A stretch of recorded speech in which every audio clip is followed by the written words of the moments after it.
Bonjour, je me présente, Céline Ditlin. Je suis chercheure en chimie des matériaux à Mulhouse et face à la pénurie de masques constatée par ma sœur qui est infirmière et d'autres personnes en France, et surtout aux nouvelles du gouvernement qui dit une fois que les masques en tissu sont efficaces et des fois que ça ne sert à rien, j'ai décidé de tester quelques prototypes de masques en tissu pour voir quels étaient les masques les plus efficaces à porter pour se protéger soi-même et surtout pour éviter de contaminer les autres personnes. C'est un sujet qui est très important parce que j'ai pu constater en me rendant dans les supermarchés que beaucoup de gens portaient des gants et ensuite mettaient ces gants au visage en se touchant le nez, la bouche, en consultant leur liste de courses. Et donc le port de gants ne protège absolument pas contre le virus, c'est clair, alors que le masque permettrait d'éviter justement ces contacts main-visage. Après, si vous voulez vraiment vous protéger, il n'y a pas d'autre choix que porter un masque et également des lunettes, puisque les yeux sont aussi une bonne voie d'entrée du virus. Donc le principal enjeu en fait du port du masque en tissu pour moi est plutôt de protéger les autres que de se protéger soi-même, même si, comme on dit, le fait qu'on empêche la main de se porter au visage permet déjà de limiter de beaucoup les risques. Alors j'ai testé plusieurs matériaux pour faire des masques, également plusieurs formes de masques, afin de voir ce qui était le plus efficace. Et donc j'ai dû mettre au point un protocole expérimental pour tester si ces masques étaient efficaces pour arrêter des gouttelettes. Donc pour ce faire, j'ai décidé d'utiliser un aérosol, donc un petit flacon qu'on pouvait mettre sous pression pour pchuter du produit. Et je l'ai rempli d'eau colorée avec de l'encre bleue. Donc il y a à peu près 200 ml je pense dans le flacon que j'ai utilisé et j'ai versé le contenu de 6 grandes cartouches d'encre bleue. Ce qui permet de voir si le colorant migre sur la face interne du masque et risque de contaminer l'utilisateur au cours de l'emploi. Alors pour vraiment maximiser les chances de contamination de la personne, j'ai à chaque fois respiré, donc inspiré au moment où je pulvérisais donc cette encre grâce à un pulvérisateur. Les matières sélectionnées. Alors la plupart des masques que j'ai trouvés dans la littérature sont faits soit en coton, soit en polyester.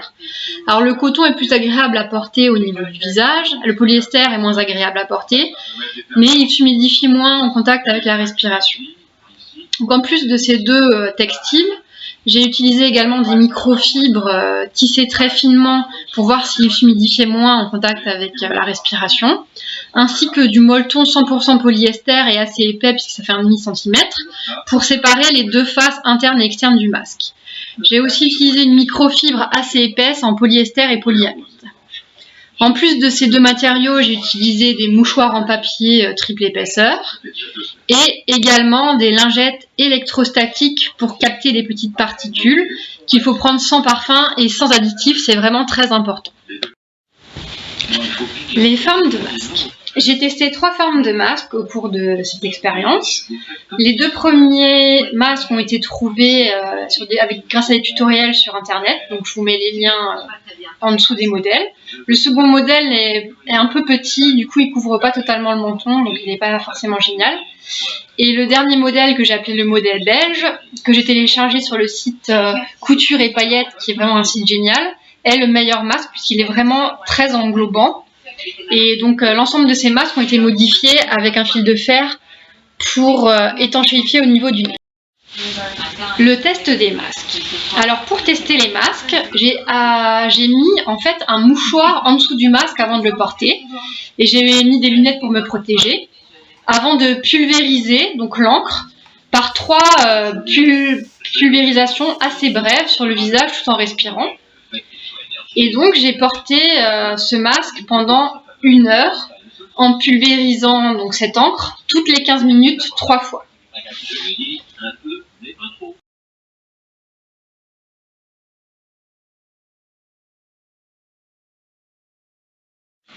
Dans cette étude, j'ai décidé d'étudier 6 compositions de masques différentes.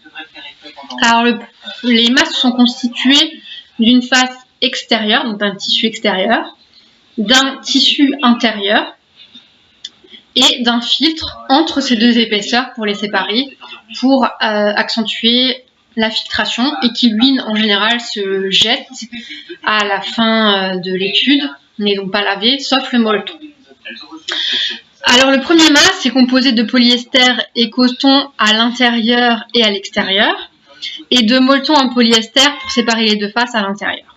Le deuxième masque est également composé à l'intérieur et à l'extérieur d'un tissu en polyester coton, séparé par une lingette Swiffer pliée en deux.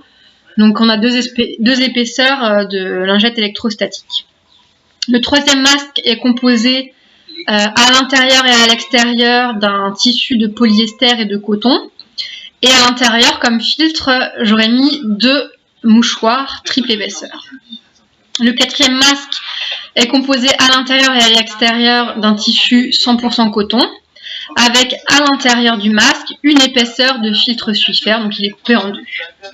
Le cinquième masque testé est un masque composé à l'extérieur de polyester coton et à l'intérieur d'un tissu microfibre assez fin qu'on utilise pour nettoyer les lunettes. Et à l'intérieur, entre ces deux tissus, j'ai mis un filtre Swiffer et un mouchoir triple épaisseur pour filtrer. Le dernier masque est composé à l'extérieur et à l'intérieur à nouveau d'un mélange polyester-coton. Et à l'intérieur, j'ai mis une microfibre pour nettoyer la poussière de chez Cora qui est assez épaisse.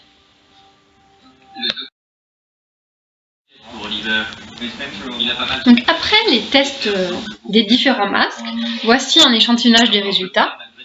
Donc au niveau des masques, il y en a deux qui se distinguent parce qu'ils sont particulièrement efficaces. Le premier masque est le masque constitué à l'extérieur et à l'intérieur d'un tissu 100% coton qui a les mailles assez serrées. Et à l'intérieur, donc une lingette Swiffer et un mouchoir. Donc on voit bien que le mouchoir que j'avais mis pour protéger mon visage est vraiment parfaitement propre, il n'y a pas la moindre trace de colorant. Et c'est la même chose pour l'intérieur du masque, donc le tissu de coton, après le test, il n'y a pas la moindre trace de colorant et il a même l'air plutôt sec.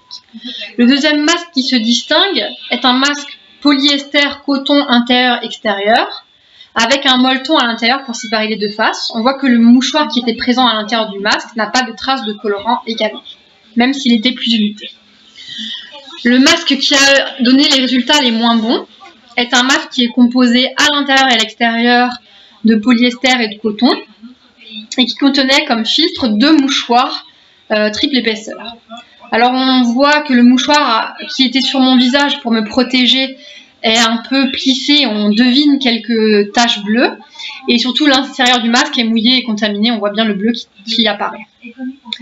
Les deux filtres en papier sont gorgés d'eau et on voit très bien le colorant qui migre au niveau de ces filtres-là. Ensuite, on a le cas particulier des microfibres. Donc la première microfibre est la microfibre épaisse pour dépoussiérer, qui a été utilisée comme filtre. Donc elle est mouillée et elle est colorée à l'issue du test, donc elle ne filtre pas forcément super bien. Et ensuite, on a le masque avec la microfibre pour nettoyer les lunettes à l'intérieur. Donc il permet bien de régler le problème d'humidité au niveau du visage, mais le problème c'est que les mailles sont trop fines et ne permettent pas de respirer. Donc on a donc un tableau récapitulatif qui va faire le bilan des tests. Donc l'ensemble des tests qui ont été testés pendant 1 heure avec donc de la pulvérisation de beaucoup de liquide sont tous bons et ne laissent pas de taches apparaître sur le mouchoir qui protégeait mon visage, sauf celui où on a utilisé une matière absorbante, c'est-à-dire les mouchoirs comme filtre. Alors pour finir, j'ai décidé de réaliser un dernier test final sur un masque optimisé avec 4 heures de port et une pulvérisation d'encre bleue toutes les demi-heures. Donc le masque sélectionné est une combinaison des deux meilleurs masques, sans surprise, donc qui comportera sur la face externe et interne un tissu en coton, 100% coton, et à l'intérieur une couche d'épaisseur de filtre Swiffer et une couche de molleton. Alors pour conclure, le test avec le masque en coton contenant du molleton plus une lingette Swiffer pour tenter de capter même les petites particules qui ne sont pas visibles à l'œil nu. s'est révélé très prometteur, puisque même après un port d'1 heure d'utilisation très actif, puisque j'ai fait au moins 1h30 de sport pendant ce port de masque, et nous n'avions aucun transfert de couleur entre la face externe et la face interne. Donc le molleton agissait bien comme une barrière pour éviter la contamination de l'extérieur du masque vers l'intérieur du masque. C'est donc ce type de masque que je recommande pour un port prolongé ou dans des milieux où il y a beaucoup de transpiration et très chaud, même si le molleton rajoute de la chaleur à ce masque et qu'il est donc un peu moins confortable à porter qu'un masque plus fin. Par contre, pour des sorties très courtes qui durent 1 à 2 heures, il est sans doute plus agréable de porter un masque en coton ou un masque en coton polyester avec une lingette Swiffer à l'intérieur sur une épaisseur. C'est très respirant, pas très chaud et apparemment ça protège suffisamment.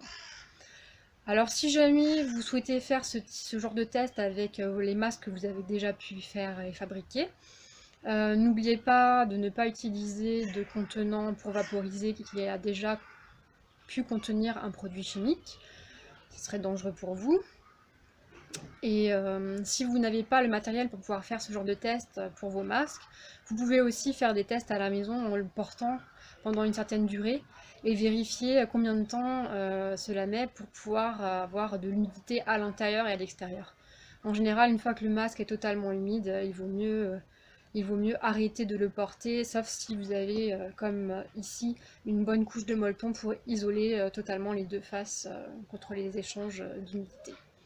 En coût de revient, un masque fait maison revient entre 1 € et 1,10 € maximum en matière première, plus le temps de fabrication bien sûr. Alors concernant le nettoyage des masques, je vous conseille de faire un trempage de vos masques dans une solution de produits type Vanish Oxy-Action, contenant des peroxydes pour détruire les matières organiques, et ensuite de faire un lavage avec le savon le plus neutre que vous puissiez trouver, parce qu'après vous allez le mettre sur votre visage et vous allez respirer toutes les vapeurs de parfum, d'additifs qu'il pourrait y avoir, donc vraiment un savon de Marseille ou quelque chose de très très simple, il n'y a pas beaucoup d'ingrédients. Après, les recommandations au niveau de la norme AFNOR sont de laver les textiles à 60 degrés pendant au moins 30 minutes. J'avoue que pour tout ce qui est coton, ça ne pose pas de problème, mais pour ce qui est polyester, ça a tendance à aplatir le matériau, à le réduire en taille. Donc du coup, votre molleton, il sera toujours efficace parce que son épaisseur globale ne changera pas, mais par contre, sa taille risque de se réduire et perdre un petit peu en efficacité. Donc moi, je vous conseille, vous n'allez pas faire tourner une machine, surtout à vide, avec juste 4 ou 6 masques chaque jour pour pouvoir sortir le lendemain. Donc je vous conseille vraiment plutôt un lavage à la main en utilisant un agent de blanchiment pour dégrader la matière organique avant de passer au lavage. Merci beaucoup pour votre attention et pour votre écoute, j'espère que ça aura été utile pour vous. Pour finir, je tiens à remercier ma famille, donc ma maman et surtout mes 2 sœurs, pour les discussions au sujet des masques et pour les tests qu'elles ont effectués de leur côté. Et je tiens tout particulièrement à remercier le site Couture et Paillettes, puisqu'il est vraiment génial et il est tout le temps mis à jour sur l'évolution de ce qui se fait en termes de masques.